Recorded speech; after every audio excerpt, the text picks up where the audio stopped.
But yeah, that was that part of it, and I think there's so many things to go through. So I think we should jump on to the next part of your your career in sports, and that's obviously the coaching part of it. And let's just start. How did you said when you were about 10 years old that you were supposed to become a coach, and obviously you fulfill that part, but how did you eventually go through, how did you first jump into the coaching role, and how did you experience the first time? I think when I always had this feeling, and then when I was, like I said, 15, I moved to the college, and actually I think I got 16 actually when the school year started. Where I started my coach education, and so it was already there. We had to. I had been working as a help instructor in our club, and I just love the fact to help people. And of course, it was great to be able to do that in my own sport. But if it was not for that, I probably could have done it in another sport or whatever, in another situation. I was working with fitness already there also, and aerobics classes and so on. So it was really early, and I just found out I just like the fact that you could make somebody else both happy and healthy. It's like I said, it's and already there I found out that it actually didn't matter so much for me if it was about winning. Somebody would win a gold medal in something, or if somebody would get a new life because they started just training regular. For me, there was really like the two. It was the same. For me, it felt the same. I was just as happy if one of my students won a judo tournament, or if somebody got a new best in the bench press or whatever. And then I just developed. We had so many hours in we had to teach in different sports in our education, and I think that has been such a big gift for me. If we talk today about training, multi-sports and everything, and I just feel that I had these years with doing gymnastics and athletics and all these other sports. It just made me a better judo player, and it made me a better trainer. It made me a better jujitsuka. Even sports like I never ever thought about before, like I said, how can doing aerobics make you better in judo? And suddenly I found out that footwork and balance and flexibility and all those stuff, we were really bad in that in judo, and much better in other sports. It's okay, but that was good because I'm also doing that. So that's kind of, the philosophy. I always had just wanted to try, because the more I try, the better I will get as a trainer. It will be easier to make decisions and help people just in general. And then we got to the army, and then I had 94, almost 8 years as an instructor in the army and the military police and police. It was just like in 3 stages, but it was kind of the same area of job. And then we got a whole other part, which I've not been in contact with before, which was another way of coaching, another way of training, another environment, another culture. And so it has been so great to have all these experiences in early stage of my life. so I could use them actually afterwards. How was that? What was the difference to the military part when it comes to the leadership and coaching role? Yeah, it is basically, it's a lot of the same. It's just that also with the consequence, it's hard to, I don't know if I explain it correctly, but the consequences of failing, if I would say it like that, can be a lot different as a police officer and when you are on the mat for a world championship. Even the mental part and everything, like I talked about, this feeling about you have been preparing everything, and now the situation is here and you need to solve the situation. The feeling is similar in many ways, but the result can be a lot more can be a lot different, can be a much more serious when you work in that area, of course, because sometimes it's, you talk about life and death, for example. You don't have that on a judo mat. You win or lose a competition. That's a whole other result then. But it is it was very fun for me because of course there it's about helping people to be able to do their job better and safer and help their colleagues better and make it safer for them as well. So it has been a really good experience for me, which today, even with all this stuff, I love what I'm working with. That part, actually, I have to be honest, I miss doing more than once in a while. And trying to get into your own personal development when it comes to the coaching role, what would you say you experienced as a difference between being an athlete and then being the coach? Well, was there any change in your mindset of how to both get out the best performance, but also the relationship between a coach and an athlete? I think the main now when we talk about passion, all this stuff, I think that's the hardest part about being a coach, for me anyway, because it's when you're passionate as an athlete, okay, yeah, you win or lose, and it's only me, it's my responsibility to do. It's not as an athlete, you don't feel that your coach is responsible for your result. That's how you feel as an athlete. And I felt as an athlete, I'm responsible for me. My coach is there to help me, but I have to do the job. But the funny thing is that when I turned coach, I felt responsible for my athlete's result. It's like, and I cannot have that actually. It's good to have the drive because it's that it means you care and you're passionate. I want to do everything that they can be the best they want to be.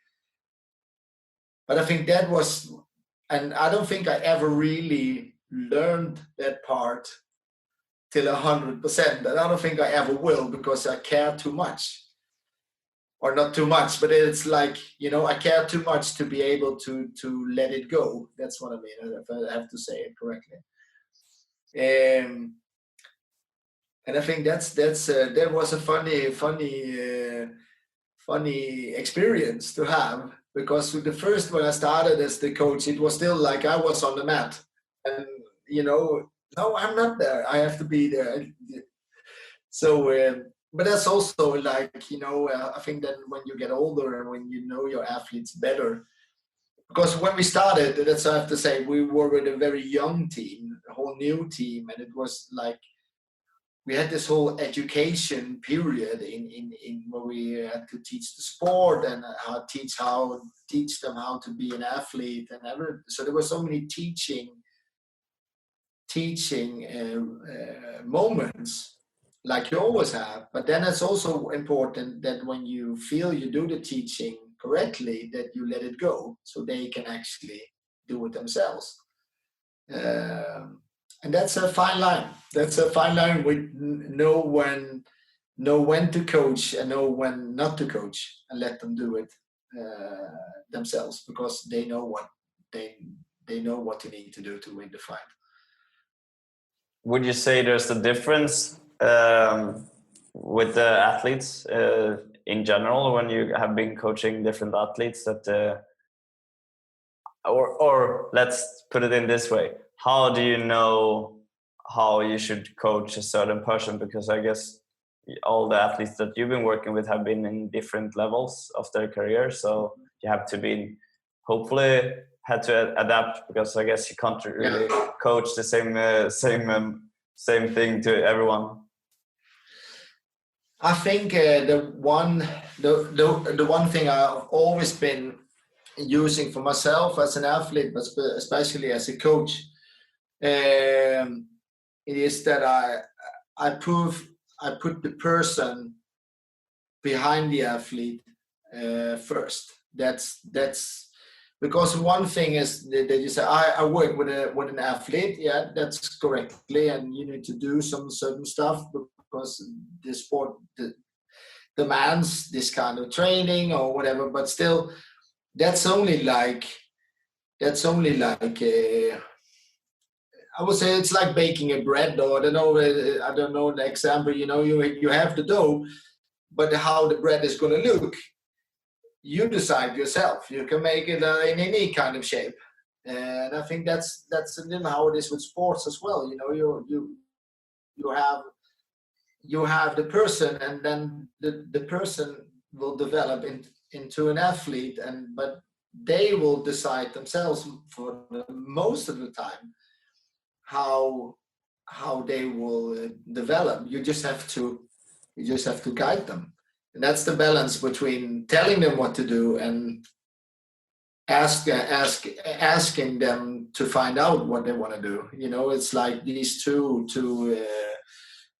elements, and I think that's really important, because otherwise you can know a lot in how and in what you want to do or need to do, but if you don't know the person, you don't know how to get it out of the person, or how to get it into the person so they understand, and then how they will get it out of in the right way so they will win the fights. Yeah, and I think in order to maybe show this in a more clear way, maybe we should use your experience being the coach of the Swedish national team, and maybe tell us a little bit, what are you doing as a coach in the national team? Maybe we could start there, and then we will take it from there. The more things that you did throughout the experience. Yeah. I think we basically said I'm a very, like I said, open and directly person. Normally speak from the heart, and I remember that when I started, I think we lost about 50-60% of the team after the first 2 training camps, and that was sad in one way and was good in another way, if I can say it, I'm allowed to say it like that, because we kind of got the culture that we wanted. We wanted, of course, everybody. We wanted to have more people who would join, who would agree with the new program. But of course, we said, okay, we will settle for 5 persons. If 5 persons want to buy in what we believe is best for the team, if they will trust us, then we'll find out. We will do everything for them to support them. And so we lost a lot of people, but at the same time, I just think for me, it was fun that I'm an outsider. I'm a Dutch guy. Our team, we had another coach from France, and our team captain is from Austria. We had a Swedish coach also, so we were like a mixed team, and I think that was actually the power of the team, because we had different cultures, but we had a great understanding about values and team building and how we wanted it. And so when we said, okay, do you want to? This is how we in the Dutch team talked about the Swedish team before, because they were really good in karate. They had them like a much higher level in the karate, but they didn't want to train judo, for example. So they lost a lot of fights because they got thrown and they got in problems on the floor sometimes. So I said, this is what they say about this. The Swedish team. Just grab them and try to throw them, and then you will just like. It was not that, not that black and white. But I said, do we want to be this team, or do we want to be another team? I said, I want to be that we will, and that we should be the team who nobody wants to meet in the first fight. We should not be the team where people said just grab them and throw them. We need to be the team who said, I really don't know. That when they look at the drawing, they don't want to meet Sweden. So it needs to be, it's the national team, and that's a little, I don't say I was maybe more proud than the Swedish, because I'm not Swedish, but it was this extra pressure on me as a Dutch guy. This extra feeling, this extra drive, that, okay, let's show everybody what we will, like I said, we had an Austrian, a French, and a Dutch guy but we couldn't be more Swedish. So I think that was this extra drive we had from the start, like we will show everybody.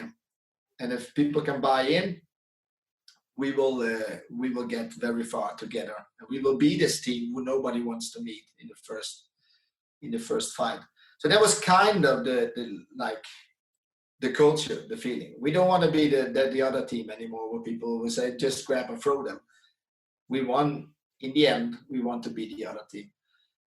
And that was really fun, because 10 years later, already earlier, but now I just stopped. But in the end, we were that team. We were still only 5 people when we went to the World Championships, but nobody wanted to meet us. So yeah, that has been a really fun ride, and it's all started with this, that we just got together and said, what team do we want to be? We have 2 choices. We don't want to be something in between, because that's just a waste of time. Well, was that something that so you were a new group of coaches into the national team? Mm-hmm. How did you start by asking yourself within the leaders that what we'd like to do, or was it more like something that you tried to do together with the athletes themselves, and those that quit the team, as you were saying in the beginning, they didn't want to be the team that no one would like to meet? How did it all started? Who decided this is what we're gonna do?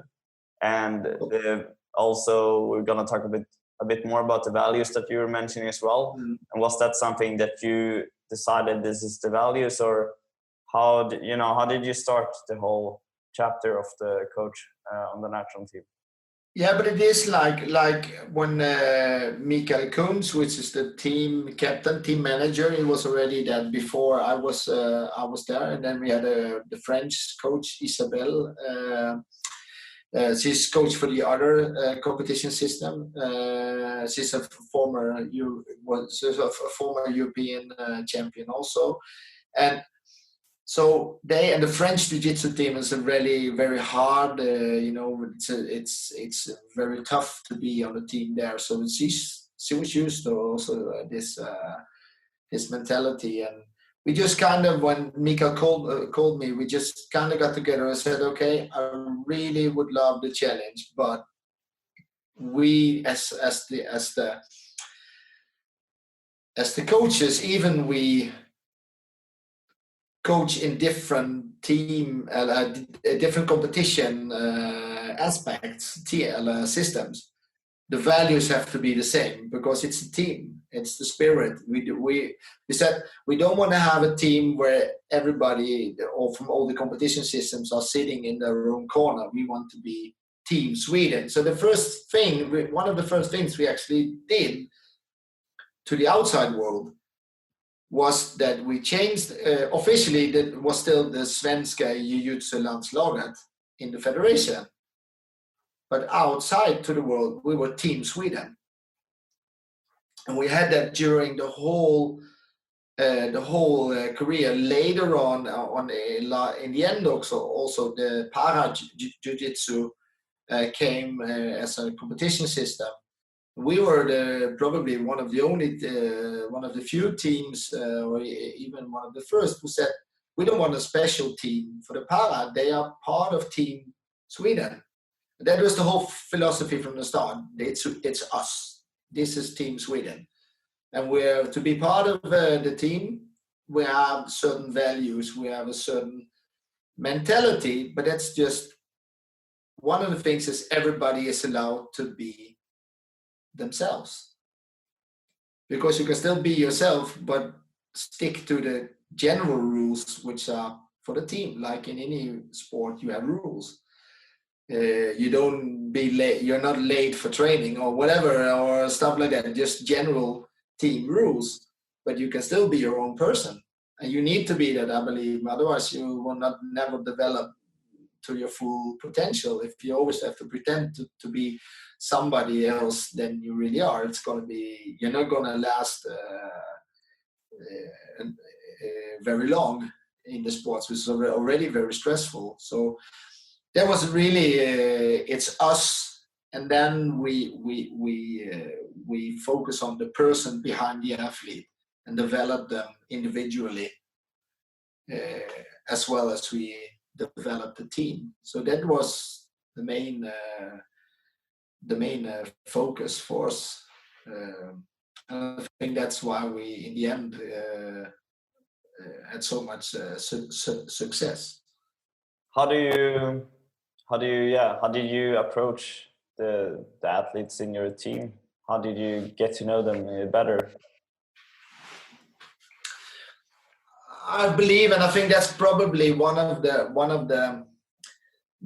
part which has been, I don't know, important for me as a person, but also which really stuck out, I think, from the part of the time of the military. Like, there's two really important ways as a coach, a trainer, or a leader, or whatever you want to call it.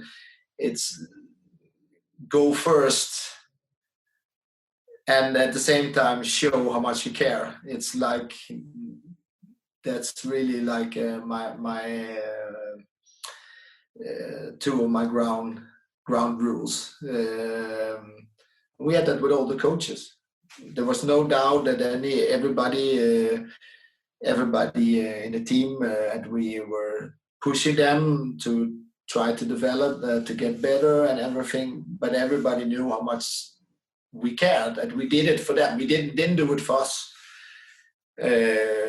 for ourselves. And I think they're actually also maybe somehow that part, that being successful as an athlete really helped out there, because I could just genuinely say, I'm not doing this for me. I had my career. I could just do something else. We don't make any money with this, even if it's the national team. So the only reason I'm here is because I really, really want to help you. And so I think that really just was a great help to be able to say, yeah, but okay, I could just as well. Actually, I could stop, but I don't want to, because if I could be just a part of your journey to having as much fun as we had with our team, then it's just that's enough for me. I don't need more out of it. And I think that's we had great fun. We had such a nice time with the team, and it's there was such a nice feeling for us also, like I said, from all the coaches not being Swedish, that I maybe didn't think that I could have just as good or even better experience with another team from another country than I had with my own team in the Netherlands. So that was, like I said, the whole value part about it, and it just has been so great. It's been a great learning for me as well, as a person, but also as a trainer, because it's different. It's two different countries. It's two different cultures. Even we're very close and very similar. There's a lot of things which are not the same. And if we, asking you, what would you say is leadership and coaching for you?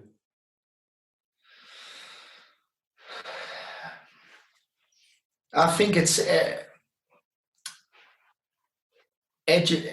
education, actually, because if I think some of the athletes, because we had such a young team, because we for example, we started all over, so we said, okay, we won both sports-wise, but also just in general in life. Our goal is that when people stop in the team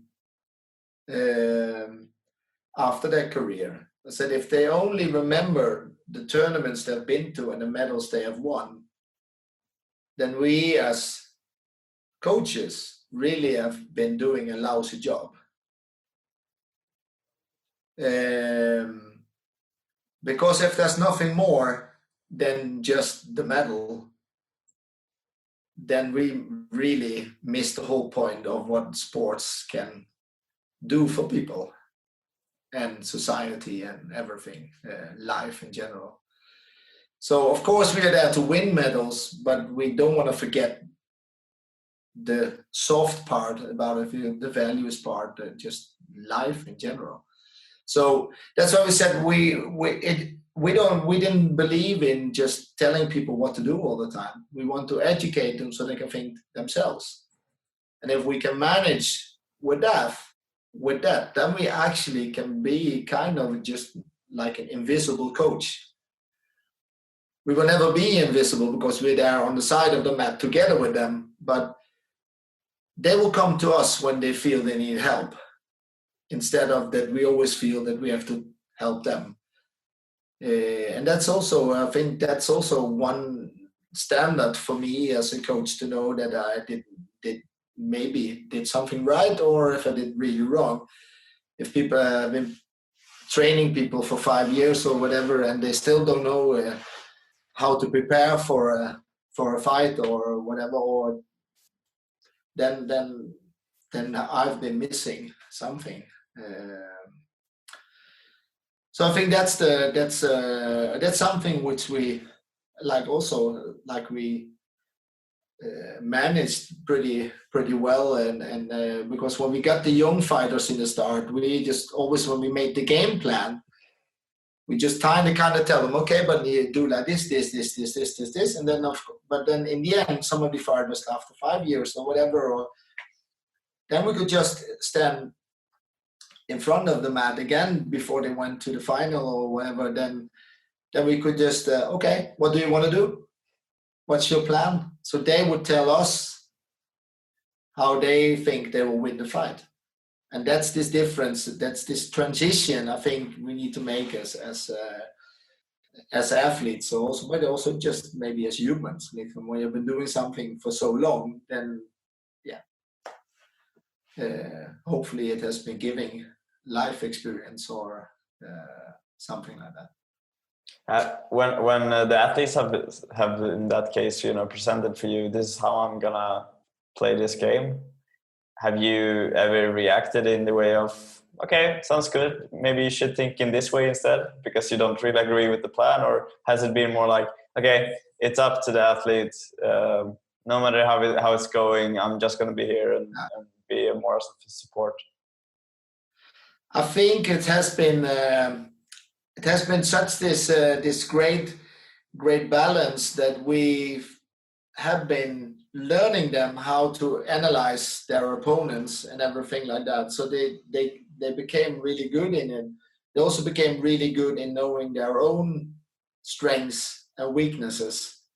So a lot of times when they actually made their own game plan, they pretty much would say the same. Then and then we could maybe just add some things. Okay, but remember, if this will happen, then I will say this to you during the fight. But we start with the plan as you may. Like I said, maybe a small addition or not, and then I think that's also for them. It's about feeling that I trust them. It's about feeling the trust that they. And we've been doing that with a lot of small stuff also, and people in the start, thought maybe I was stupid or funny, or I don't know if it was funny, but like we had suddenly they started in our sports that for the final block, which sometimes was on live stream and stuff like that. We didn't have that when I was competing. There was hardly video, but now it was live stream, so the coaches have to have their jacket on, so it looks nice for the picture. And then I just, I didn't feel like carrying two different outfits to the sports hall all the time and changing clothes. And so I just started with putting on my suit in the morning. And then it's, what are you doing? Because then people almost never see me in my normal clothes. Why are you having your suit on? I said, but you will come to the final anyway. So why should I have two outfits with me? Like, this is what I wear from the morning. And then, of course, they knew it. They laughed. And so I said, but this is my way of showing that I know how good you are. And we don't have guarantees we will get to the final, but that's a big chance. So I will just, from now on, I will just wear my suit every time I coach, because it's these small things which actually just gave them. They laughed, but they actually know what I meant with the gesture, with the act of. There was no pressure for the athletes that no, they know I would never. I would never put pressure on them. The only thing I always said I wanted to do their very, very best. Yeah. Stick to the plan and do your best. That's the only thing they actually can do. And if we did it correctly, then we will win. Otherwise, we have an opponent on the other side who has the same idea. So yeah, like I said, but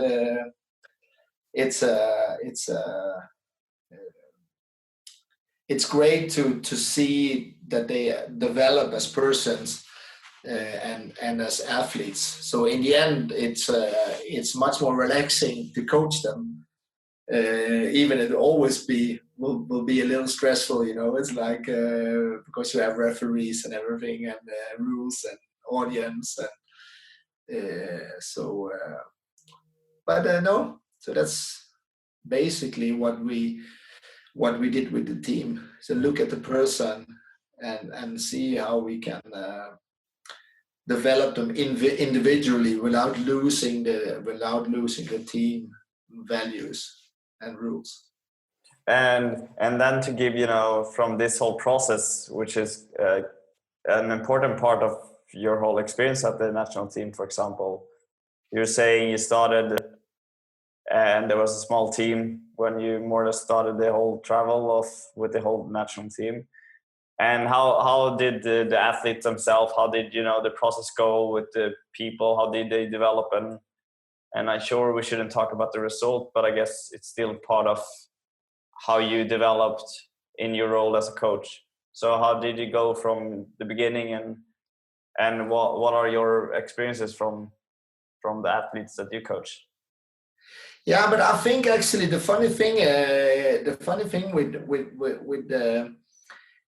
there's so many things we did with the team which helped the athletes, was actually, and that's not only me, that's like the whole team leadership. Like we also said, okay, because like I said, we lost a lot of people. So we had very few people left, and the ones we had left were on a very high level compared to the upcoming. So we need to find competition sparring to them so they could train with.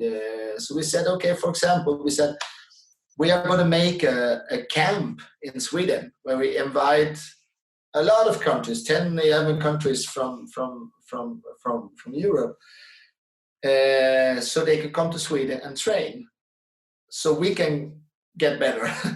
And of course, we went to training camps as well. But the funny thing is that because of, like I said, we had a French coach, an Austrian coach, a Dutch coach, and like I said, we spoke Danish as well. And since we have been living in Denmark before, they were just as close to me as the Swedish team. So I always had a good relationship with both. And we said, we all had the same problem.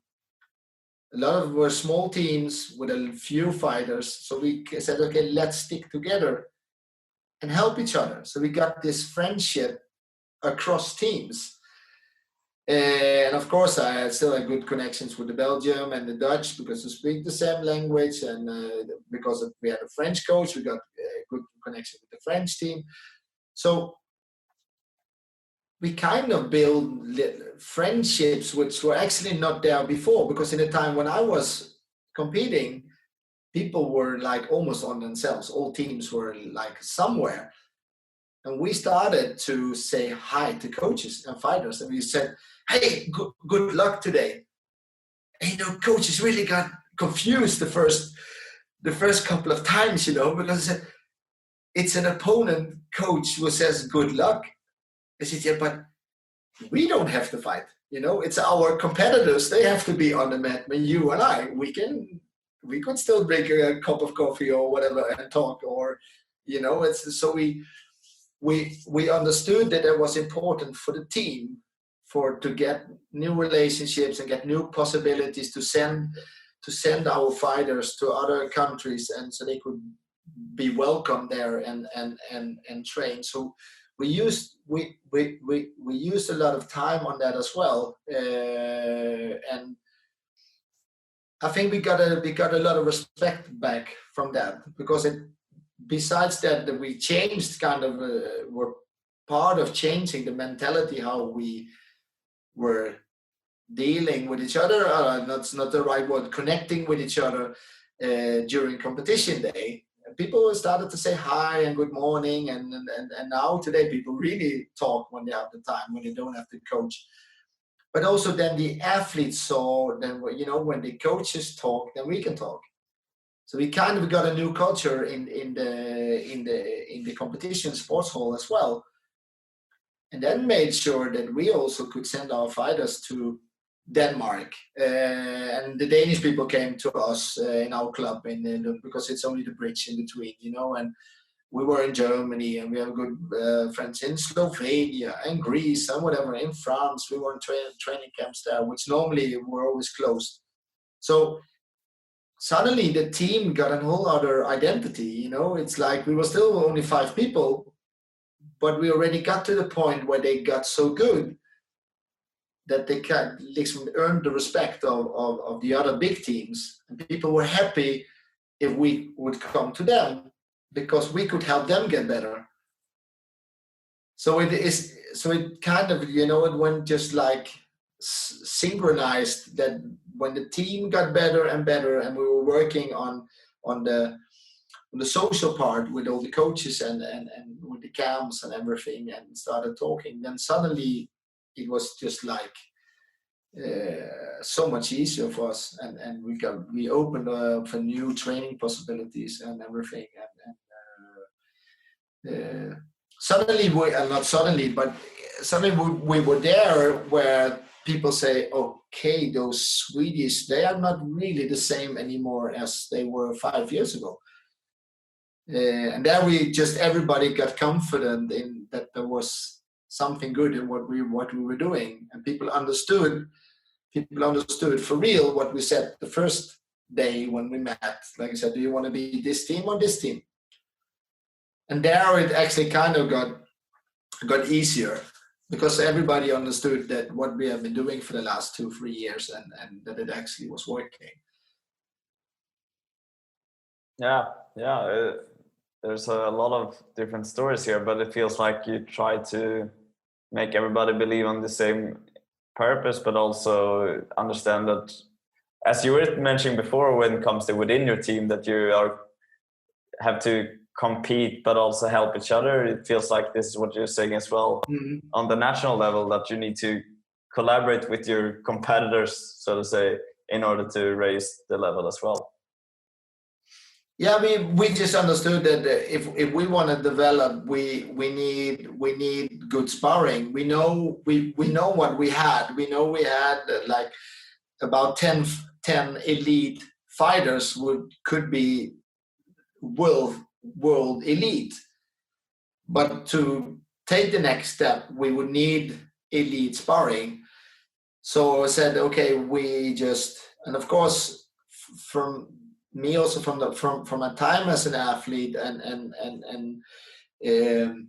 it was not very difficult to open, because I was like that as an athlete. Well, I spoke with everybody. I was never angry with I didn't have this, fighting face that I would close down, and I could talk with everybody, and they said, okay, that's 1 hour to the final. Now I need to go and prepare. But the rest of the day, I could actually just go and talk with people. So people were used that I was doing that. It was not something that suddenly felt because we needed them. We had always been doing that. So it was kind of natural that they also said, okay, you have been helping us, because a lot of times I was out teaching on summer camps and stuff like that. So I was helping them as a trainer, but we also needed their help. So we said, okay, but next time I come, can we bring the team so we can train with them as well? So it's like kind of developed kind of natural. And then in the end, people were very happy if we came, because we always raised the level of the camp because of the athletes. Mm-hmm. Yeah, and then there's a lot of things that you have been through. Would it be maybe not so easy, but what would you say best career advice that you have had, either as an athlete or as a coach? Have you gotten any sort of advice that you have tried to live through, or maybe you have otherwise an advice from your side of it to future athletes and coaches? I think the best career advice I probably got in 4th grade in ground school, like elementary school, of my study advisor, because I think I was only 14 by then, and I was allowed actually to change to the education for sports, age-wise. But I had like 1.5 years left to my exam. But like I said, I always had this feeling, I just know what I want to do. So and I was kind of, I didn't think maybe elementary school was the most exciting for me. So for me, it just couldn't go fast enough, I said, okay, in half a year, I quit this school and then I go start. And then he said to me, but what if you hurt your knee? What if you go there and the first week of school, you hurt your knee? You've been on this school and you have no exam, no graduation, anything. And I think that was really good, actually, that I got this advice to get the diploma first, because it helped me later on with other stuff in my career, work-wise and stuff like that. start new education. So everything I needed a diploma. But I was so into competition. I wanted to compete. I wanted to, and everything. I said, I don't. But then it's also because you're in a sports where you don't make any money. So then he said, yeah, what after your career? You need a diploma. So I think that was a good way, and that I would always we have been focusing on that our athletes in the team, even though they were young, so that it needs to be in sync with school. You need your diploma. You need to be able, and of course today. Luckily, it's easier that schools are more flexible with programs. There's a lot of these sport schools where you can get off when you have a competition or something like that. But don't forget about the school part, especially when you're a young athlete, and even the mindset that you want to compete all the time and win. You're going to have a life after your career also. So that was probably one of the best advice before my career. And then I got sports-wise, there's so many good advices from teammates, from coaches, from everything. But if I would say one sticks out, and it's not even my trainer, which has been doing almost everything for me, the national team coach and everything, but he said, because we needed to be better in karate, like I said in the start, we didn't know anything. And then he said, go to this other club. And I know that's something in sports, we're so afraid to send athletes to other places, because we always are so scared that they will never come back. And they were actually in Holland, where all clubs are private, they were actually competitors. They were from the same city. But he said, they are much better in karate than we, so go train there. And then you come, after training, you come back and train Jiu-Jitsu here. That's like we did on Tuesdays. So, and this trainer there, he had so many athletes. They were all like world champion, European champion, and everything. So he didn't really have time with us, but we were allowed to be there and get our asses kicked by all these good karate people.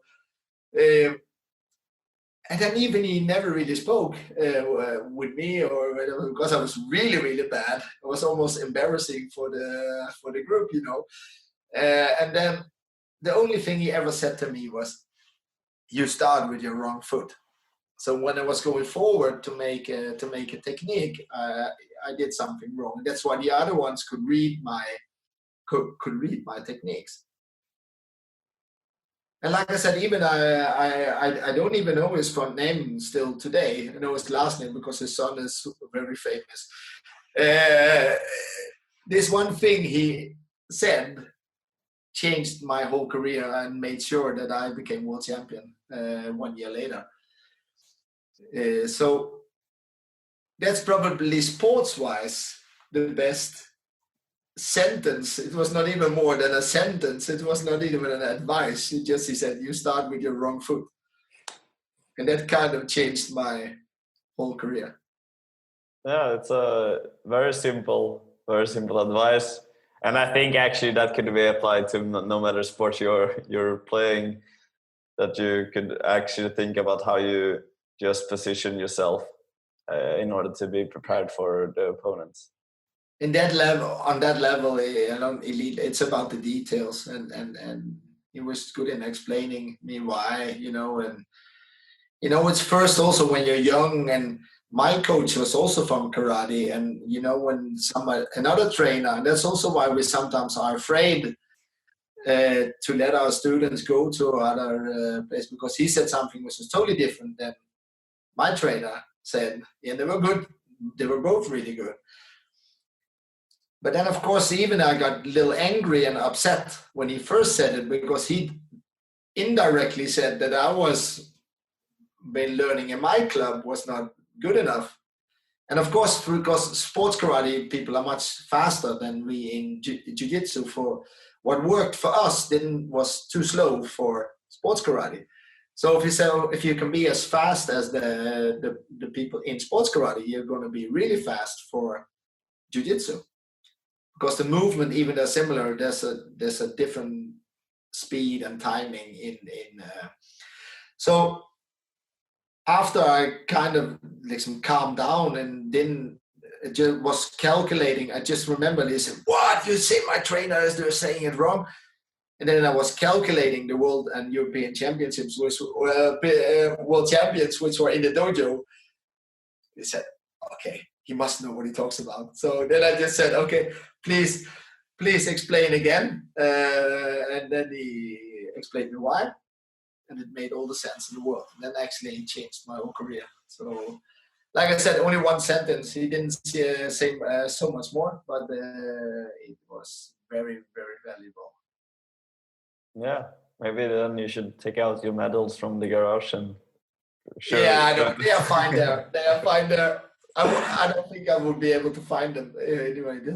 No, it's I will. It's the memory which is the most valuable. There will never be a medal which can. Oh, I still remember that I was standing in the dojo, and I remember the moment, and I still remember it was a Tuesday evening around 6 o'clock. It's like no medal will ever be as valuable as that little moment where he just as my other trainer told me that I should start with jiu-jitsu as a rehab for my judo. That's another moment which is so defining for my career and life afterwards. It's that moment with my trainer where he actually changed the course of my life. So I think that's also how I am as a person. Those memories. That's what it's all about. One thing I wanted to ask you as well is about. Yeah, I mean, you've been talking about some challenges, but have there been any sort of fear in your career, either as an athlete or a coach, that you have encountered, and how, in that case, did you overcome it? I think there's a kind of fear all the time. It's a very hard line between a thin line between drive and fear. It's like, and sometimes you're on one side, and the other times you're on the other side, depending on how good or how bad it goes with training and competitions. I probably had 3-4 times during my career where I really thought, okay, what am I doing here? Why am I doing this? And then every time there probably was a different answer, a different value, a different drive. We said, yeah, but it's because of the teammates. It's because of the next tournament. And I know, when you have been having your first down period and you got out of it, that next time you can maybe do it again. And if you do it alone or together with help from somebody else, that's different every time. But I think there's always fear for injuries. There's fear of losing. Like I said, instead of the happiness of winning and having fun, it's like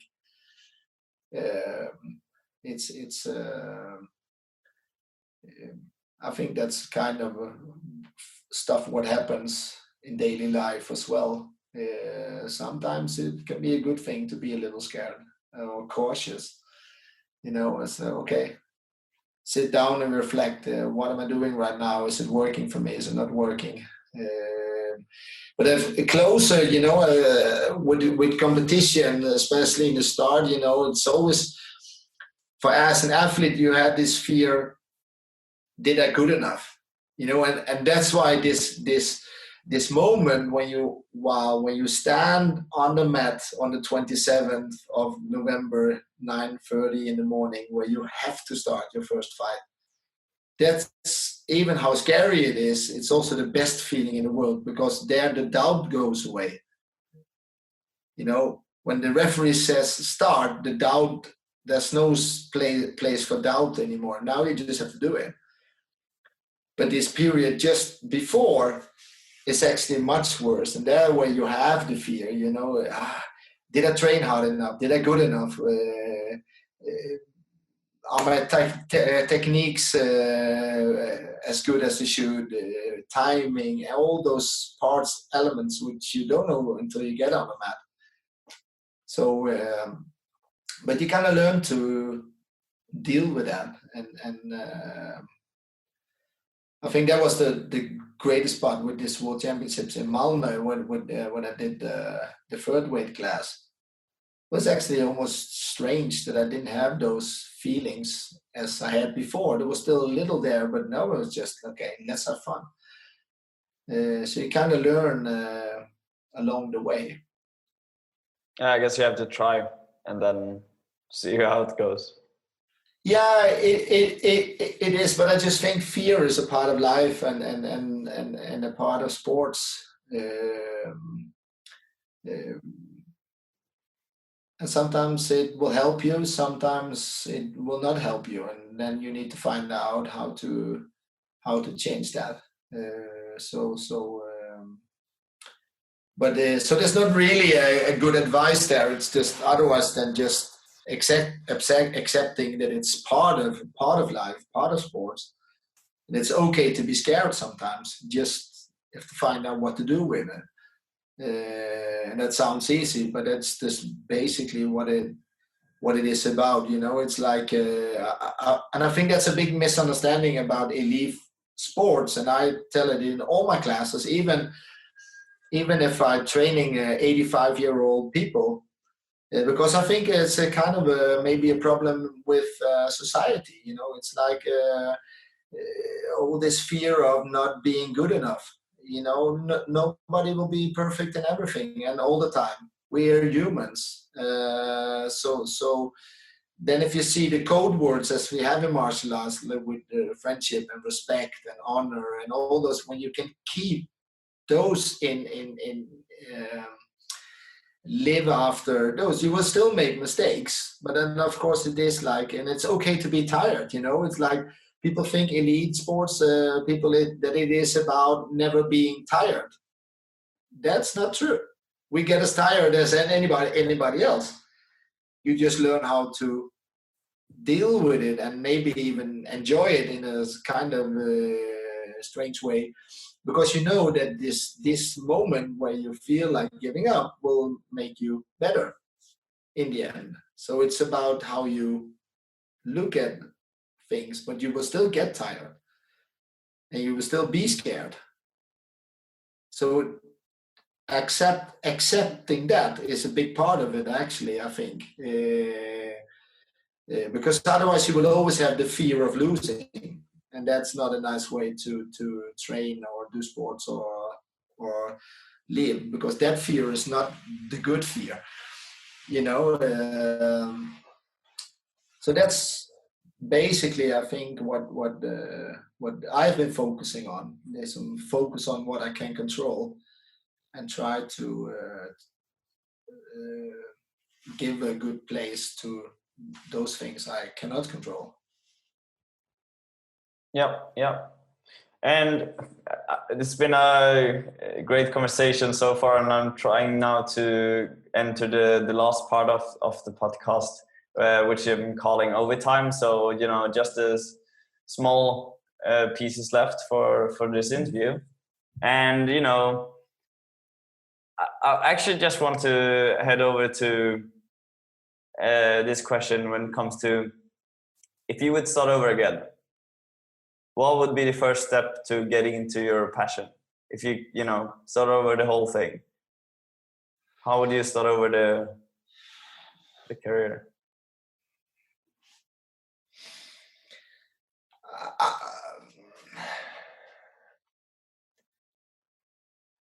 You know, I think if there's one regret, just probably I have in in the sports, but also maybe probably just in life in general. Now, when I look back and like actually this what we just were talking about this, with fear and being yourself and be different. We always had this great team. All the teams I've been on, both as an athlete but also with the Swedish team, we always had this great focus on how fun it is that we are different, and get strength out of the team. That it is that we are different, because that will help everybody. And if we can find these team rules and have the respect together and everything, everybody will develop, because we will learn of each other all the time. And I think probably the thing I regret the most is that I maybe not earlier in my career or my life understood that it was okay to be different, because you always have a focus on the ones in front of you, and you always think about the best in your weight class, or the best in that and what they are doing. And also, especially in Jiu-Jitsu, people were always much better in karate, and they were better in judo, and they were better in this and better in that, and they were much stronger, or they had like biceps like this, and I have really thin arms, like. And that's this feeling which was not helping me, because we're always looking about what I was not good at. Until like in the end, when maybe just after I won the first tournament, which was maybe not really good, but yeah, at least I won. That I said, okay, it kind of works anyway. So so I tried to find out who I was and what I could do, and how I could be different and beat the other ones who were much better in all the single areas. And I kind of, those barriers, they are not in your body somewhere. It's not, they are up in your head. So when I finally could let them go and start trusting what felt good for me, and of course I had great trainers to help me with all the basic parts, then I really start developing for real, So that's maybe one of the biggest regret, that I didn't had that trust earlier. But on the other hand, because it went like that, it was a great experience, and that was maybe not so helpful as an athlete. So that's why I would like to do it earlier and different maybe, but it was a great experience for me being a coach now, because that helps me understand the people I train much better. So that's maybe one of the thing to say, okay, that could have been different. But on the other hand, it was a great learning experience as well. Yeah, of course. It makes sense to find your strength, I guess, and focusing on what you can do well, instead of trying to do things that everyone else is better than you. It was basically that understanding, that even if I would train, I would double the hours than that they were putting in there specifically. I would still be worse in that particular area than they were. So it was no idea in just trying to out-train them. So I had to try to outsmart them, somehow find a way where I could use their weaknesses and make new strengths for me. So that was a kind of the thing I would have done a little earlier. Yeah. And jumping on to the next short segment that I'm calling If Not.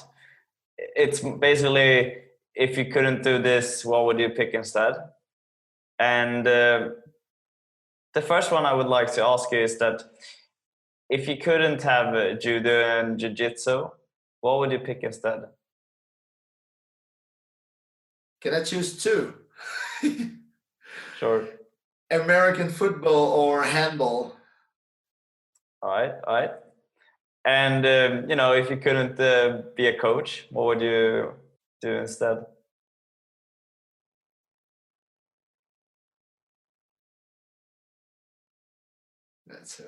That's a good one.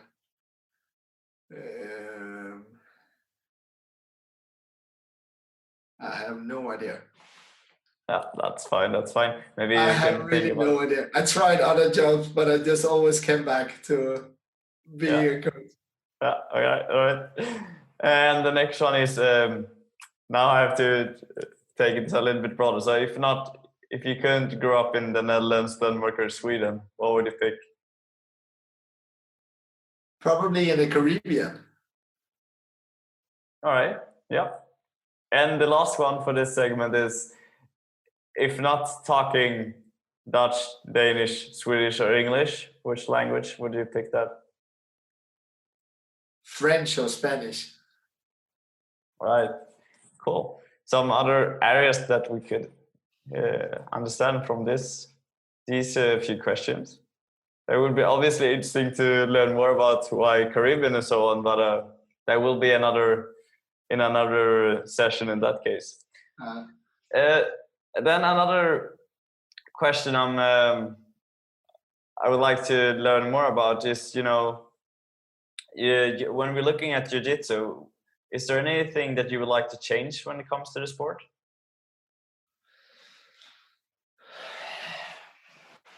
Yeah, I think everybody, when you've been part of the sport for so long, it's like it's always with rules and stuff where you think the sport would benefit even more, and of course the whole part with, and I know they're working on it internationally with getting in sponsorships so we can develop the sport even more, and it's a very media-friendly sport actually, because it's happening a lot. We're just not very good in promoting the sport. So those things I think would be necessary to that the sport can take the next level. I know they really want to have Jiu-Jitsu on the Olympics, but I think we are a couple of steps away from that. And another interesting question I'm curious to hear what you will answer is, if you could have a superpower, and that could be whatever you think, what would you like to have as a superpower?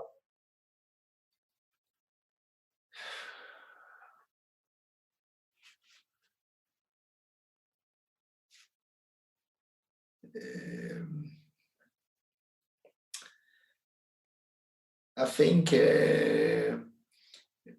just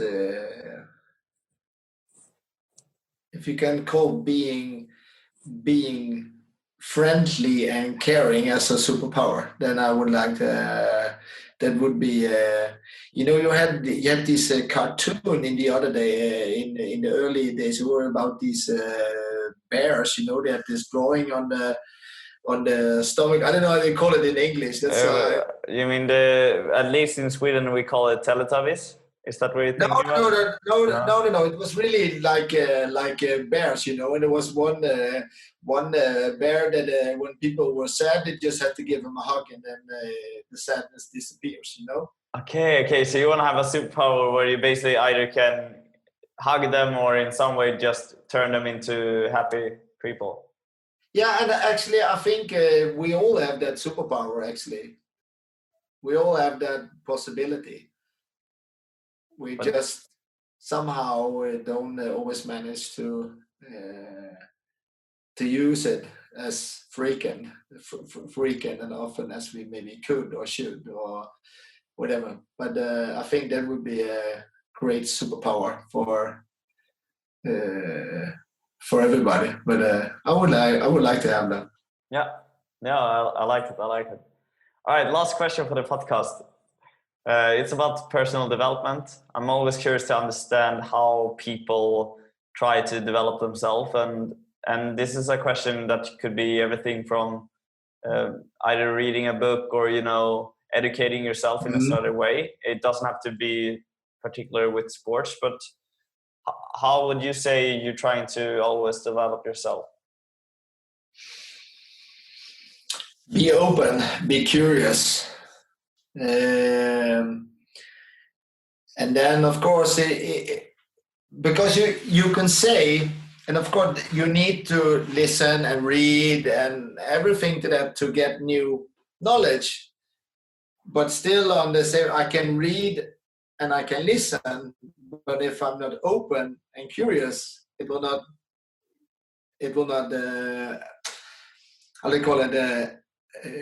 Make any difference in my head or in my body. So I need to really want to learn and want to change or want to hear new stuff. So then that's the foundation for before we start reading and listening and everything, that you have the willingness to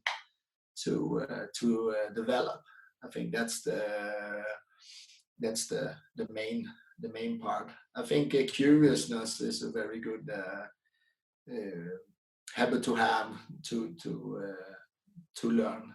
How could you give an example how you in that case use your curiosity? Yeah, curiosity was a better one. Yeah, but I just, when as I understand what I'm not good at, the more willing I am to learn where I can get this information. And I think that has been really good with the sport part. Like I said, this karate teacher who made the difference with only one sentence. Dara really got a wake-up call with that part. For me as a trainer, in school we had a volleyball teacher which had to give grades for my judo classes, which I was teaching at the sports school. And the first reaction is like, how can a volleyball teacher tell me anything about judo? And then after just 3 weeks, I found out that the way the amount of time they are working in a volleyball training is so much higher than we have in martial arts, because we stop all the time and talk and everything. While in volleyball, they are working and working and working and working and working. So he just told me actually that from the 90 minutes we were training, we just talked away 60 of them. So, and those, like some of these moments just said, okay, there's more than what I know, and especially sports-wise, all the time you see new sports and we say, okay, this is a lot different than I think. My footwork improved so much more when I started dancing in my aerobics classes. And people just thought, okay, martial arts and dance, people just kind of laughed. But I didn't care, because I knew that actually now I was forced from school to dance because we needed to do that as part of the education. But then I found out, hey, this is actually helping me. So this curiosity got kind of early, sports-wise anyway. We say, okay, there's so much more in other sports which can make me better in what I have to be good at. So I think that's a good, and that's also with work, and that's in life and everything. There's so much to learn if you're open to other suggestions and possibilities and whatever. Yeah, I can definitely agree with that part.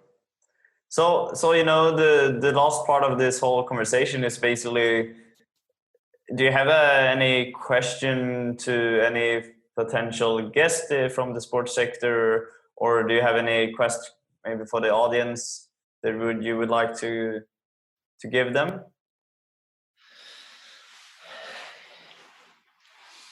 Yeah, that was a good one actually. And I know when I got to because I looked at some time, but it um,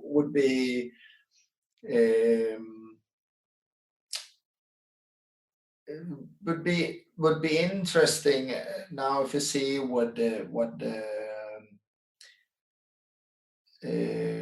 in the end, can we say now, because of course we are in this whole COVID stuff, and what has changed training wise, because we know there's a lot of people who have struggles, and clubs have struggles to get the training going, and people want to go back to training but have struggled holding the motivation because the clubs are closed. So it's actually that part. I think it's really interesting to hear that what they are missing the most, and what we as trainers and coaches and clubs could do to help them to get through this, because I think unfortunately it's not over this period, and it could be a couple of months more. So how we can help each other, club wise and crossover, sports wise, what can we do together as sports world to get stronger out of this, because it's a hard period. But I think we need to maybe look at crossovers, sports wise and club wise, and how we can help each other, because it's going to be tough for everybody if we want to do it individually. I think so. We would be if yeah, it would be interesting to hear other opinions and suggestions and solutions, maybe, hopefully.